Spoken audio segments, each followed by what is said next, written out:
Ticket ഇനത്തിലെ വരുമാന കണക്കിൽ മുന്നോട്ട് കുതിക്കുകയാണ് ജില്ലയിലെ റെയിൽവേ സ്റ്റേഷനുകൾ. തിരൂർ റെയിൽവേ സ്റ്റേഷനാണ് ഏറെ മുന്നിൽ.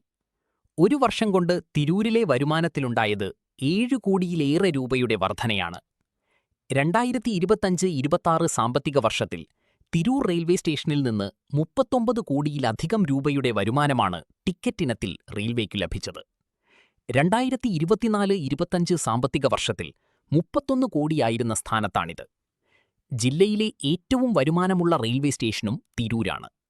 സംസ്ഥാനത്ത് തിരൂരിന് 18ാം സ്ഥാനമാണ്.